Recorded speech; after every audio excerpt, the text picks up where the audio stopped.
Hi, Krystal. Huh? Oh, hi, Kermit. You remember my nephew Robin, right? Hi, Miss Krystal. What you doing? Oh, hi, Robin. I was wondering if you and Kermit wanted to hear a story. A story? I really like stories. Can I hear it, Uncle Kermit? Oh, of course you can, Robin. Story? Oh, hi, Julia. Krystal's going to read a story to me and my Uncle Kermit. Would you like to hear the story too, Julia? Fluffster? Huh? What about Fluffster? Story. Oh, you want to know if Fluffster can hear the story too? Fluffster hears story. Yes, Fluffster can hear the story too. Yay! What's it called, Krystal? Well, this story is called The Talking Eggs, written by Robert D. Souci and pictures by Jerry Pinkney. Oh boy, I've never heard of this one before. Talking eggs. Back in the old days, there was a widow with two daughters named Rose and Blanche. They lived on a farm so poor it looked like the tail end of bad luck. They raised a few chickens, some beans, and a little cotton to get by. Rose, the older sister, was cross and mean and didn't know beans from birds' eggs.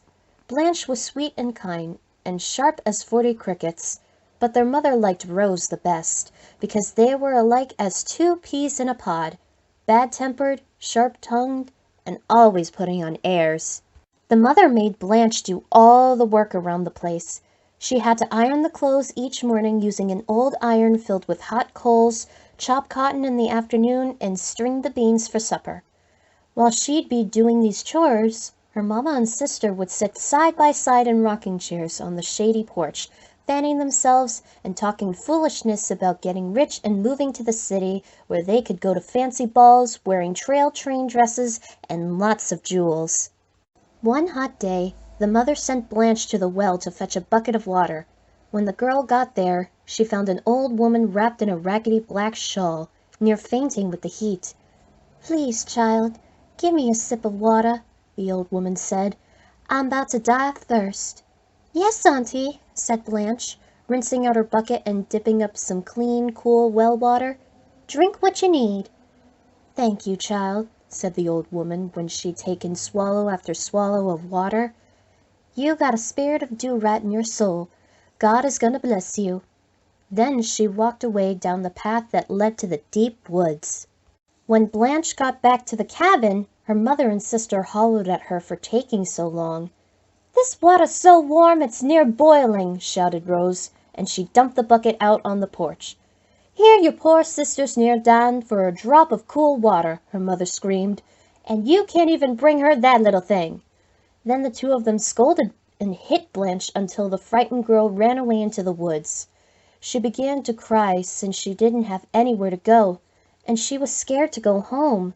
Suddenly, around a bend in the path came the old woman in the raggedy black shawl. When she saw Blanche, she asked kindly, "What made you cry so, you poor child?"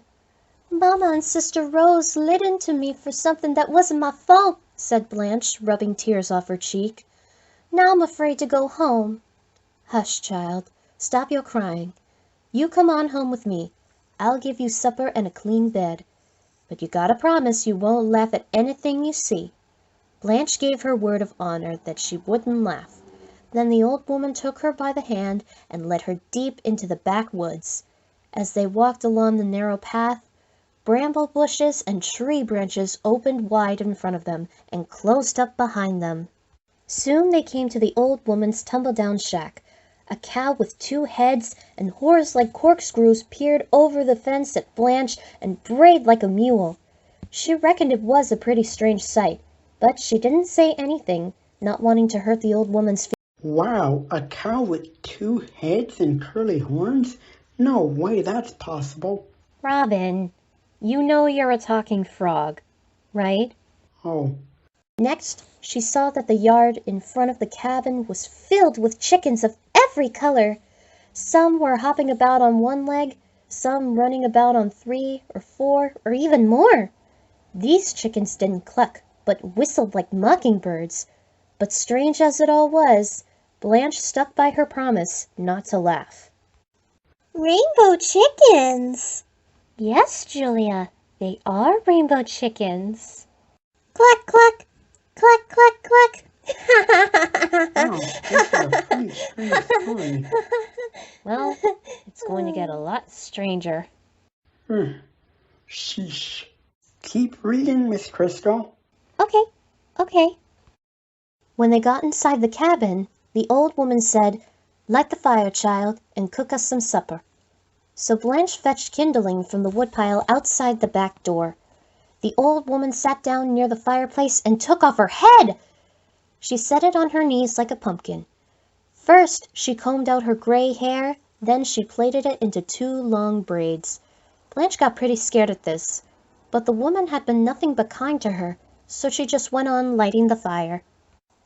After a bit, the old woman put her head back on her shoulders and looked at herself in a sliver of mirror nailed to the cabin wall. She said, nodding. "That's better." Then she gave Blanche an old beef bone and said, "Put this in the pot for supper." Now Blanche was near starving, and the bone looked like a pretty sad meal for the 2 of them. But she did what the old woman said. "Shall I boil it for soup, Auntie?" she asked. "Look at the pot, child," the old woman said, laughing. The pot was filled with thick stew bubbling away. Next, the woman gave Blanche only 1 grain of rice and told her to grind it in the stone mortar. Feeling mighty foolish, Blanche began to pound the grain with the heavy stone pestle. In a moment, the mortar was overflowing with rice. When they had finished supper, the old woman said, "It's a fine, moonshiny night, child. Come with me." They sat themselves down on the back porch steps. After a time, dozens of rabbits came out of the underbush and formed a circle in the yard. The men rabbits all had frock-tail coats, and the lady rabbits had little trail-train dresses. They danced standing on their hind feet, hopping about. One big rabbit played a banjo, and the old woman hummed along with it. Blanche kept time by clapping along. The rabbits did a square dance, a Virginia reel, and even a cakewalk. The girl felt so happy she never wanted to leave. She sat and clapped until she fell asleep, and the old woman carried her inside and put her to bed. When Blanche got up the next morning, the old woman told her, "Go milk the cow." The girl did what she was told, and the 2-headed cow with the curly horns gave her a bucket of the sweetest milk she had ever tasted. They had it with their morning coffee. "You gotta go home now, child," the old woman said to Blanche, who was washing the breakfast dishes. "But I tell you, things will be better from here on out. And since you are such a good little girl, I got a present for you. Go out to the chicken house. Any eggs that say, 'Take me,' you go ahead and take. But if you hear any that say, 'Don't take me,' you leave them be. When you get near home, throw those eggs one after another over your left shoulder so they break in the road behind you. Then you'll get a surprise." When Blanche got to the little chicken house, she found all the nests filled with eggs. Half were gold or silver or covered with jewels, and half looked no different from the eggs she got from her chickens back at home. All the plain eggs told her, "Take me!" All the fancy ones cried, "Don't take me!" She wished she could take just 1 gold, silver, or jeweled egg, but she did what the old woman told her and only scooped up the plain ones. She and the old woman waved goodbye to each other, then Blanche went on her way. Part way home, she began to toss the eggs one at a time over her left shoulder. All sorts of wonderful things spilled out of those eggs. Now diamonds and rubies, now gold and silver coins, now pretty silk dresses and dainty satin shoes. There was even a handsome carriage that grew in a wink from the size of a matchbox, and a fine brown and white pony that sprouted from the size of a cricket to draw it. Blanche loaded all these lovely things into the carriage and rode the rest of the way home like a grand lady. When she got back to the cabin, her mother and sister just gawked at her new finery. "Where did you get all these things?" her mother asked, making Rose help Blanche carry the treasures inside. That evening, the mother cooked dinner for the first time since Blanche was old enough to hold a skillet. All the time telling Blanche what a sweet daughter she was, her mama got the girl to tell about the old woman and the cabin in the woods and the talking eggs. When Blanche was asleep, the mother grabbed Rose and told her, "You gotta go into the woods tomorrow morning and find that old auntie. Then you'll get some of those talking eggs for yourself so's you can have fine dresses and jewels like your sister. When you get back, I'll chase Blanche off and keep her things myself. Then we'll go to the city and be fine ladies like we was meant to be. Can't we just run her off tonight so's I don't have to go poking through the woods looking for some crazy old auntie?" Rose whined. "There's not near enough for two," her mother said, getting angry. "You do as I say, and don't be so contrary." So the next morning, Rose set out dragfoot into the woods. She dawdled mostly, but soon met the old woman in her raggedy black shawl. "My sweet little sister Blanche told me you got a real pretty house and all," said Rose. "I'd appreciate to see it." "You can come with me if you've a mind to," said the old woman, "but you gotta promise not to laugh at whatever you see." "I swear," said Rose. I don't know. Rose is pretty cross. Do you think she'll keep her promise?" No. Probably not. Well, there's only one way to find out. Keep reading, Krystal. The old woman led her through the bramble bushes and tree branches into the deep woods.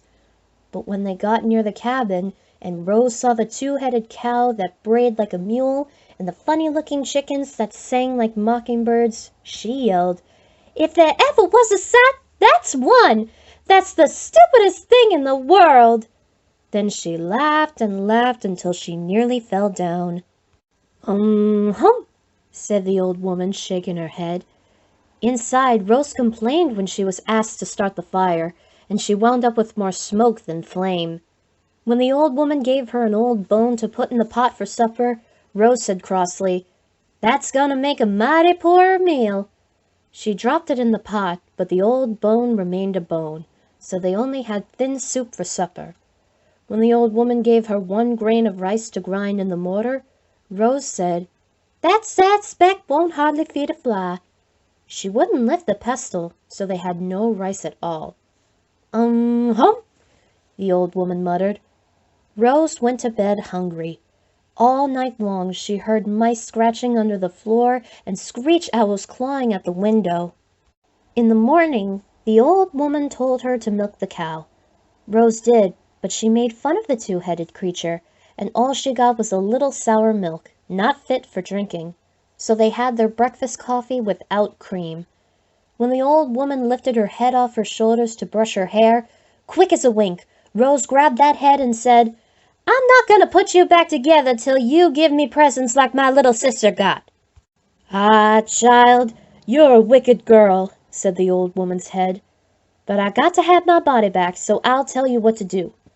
Go to the chicken house and take those eggs that say, 'Take me,' but leave be the ones that cry, 'Don't take me.' Then you toss those eggs over your right shoulder when you're on your way home." To be sure the old woman wasn't playing her a trick, Rose set the old woman's head out on the porch while her body sat groping around the cabin. Then she ran to the chicken house. Inside, all the plain eggs cried, "Take me!" while all the gold and silver and jeweled ones said, "Don't take me!" "You think I'm fool enough?" Uh-oh. What do you think she's going to do? I bet she's gonna take the eggs. Bad Rose. Yeah, you're right, Julia. Bad Rose. Well, let's keep reading and find out what happens. Keep reading, keep reading. You think I'm fool enough to listen to you and pass up the prettiest ones? Not on your life. So she grabbed all of the gold and silver and jeweled eggs that kept yelling, "Don't take me!" and off she ran into the woods with them. As soon as she was out of sight of the old woman's cabin, she tossed the eggs over her right shoulder as fast as she could. But out of the shells came clouds of whipsnakes, toads, frogs, yellow jackets, and a big old gray wolf. These began to chase after her like pigs after a pumpkin.